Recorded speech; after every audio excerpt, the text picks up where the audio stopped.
കൊച്ചി രാജാവ്, ഭയ്യ ഭയ്യ അടക്കമുള്ള നിരവധി ചിത്രങ്ങളിൽ വില്ലൻ വേഷങ്ങൾ ചെയ്ത് ശ്രദ്ധ നേടിയ നടനാണ് സുധീർ സുകുമാരൻ. ക്യാൻസറിനെ അതിജീവിച്ച ഒരാൾ കൂടിയാണ് സുധീർ. 2021 സുധീറിന് മലാശയ ക്യാൻസർ സ്ഥിരീകരിച്ചത്. ഇതുമായി ബന്ധപ്പെട്ട് ചില കാര്യങ്ങൾ വെളിപ്പെടുത്തിയിരിക്കുകയാണ് നടൻ.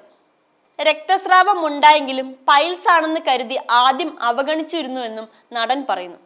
ഒരിക്കൽ മെഗാസ്റ്റാർ മമ്മൂട്ടി തന്റെ മസിലിന് പഴയ പവറില്ലല്ലോ, എന്തോ പ്രശ്നമുണ്ടെന്ന് പറഞ്ഞിരുന്നെങ്കിലും അതും കാര്യമായി എടുത്തില്ല. ഒരു തെലുങ്ക് സിനിമയുടെ ഷൂട്ടിങ്ങിനിടെ മാരകമായ രീതിയിൽ രക്തസ്രാവം ഉണ്ടായി. തുടർന്ന് ഡോക്ടറെ കാണിച്ചു.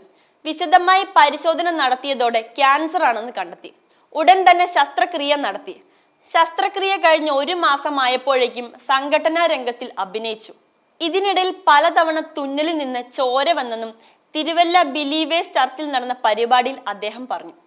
എന്താണ് ക്യാൻസർ വരാൻ കാരണമെന്ന് കുറെ ആലോചിച്ചു. ഒടുവിൽ അൽഫാമാണ് കാരണമെന്ന് മനസ്സിലായി. അൽഫാമിന്റെ കരിഞ്ഞ ഭാഗം ഒരുപാട് ഇഷ്ടമാണ്. കുറെ കഴിച്ചു, എന്നാൽ ഒപ്പം പച്ചക്കറി കഴിച്ചുമില്ല. ഇതാണ് കാരണമെന്നാണ് താൻ സംശയിക്കുന്നത്. അൽഫാം കഴിക്കുന്നവർ പച്ചക്കറി കൂടി കഴിക്കാൻ ശ്രദ്ധിക്കണമെന്നും നടൻ പറഞ്ഞു.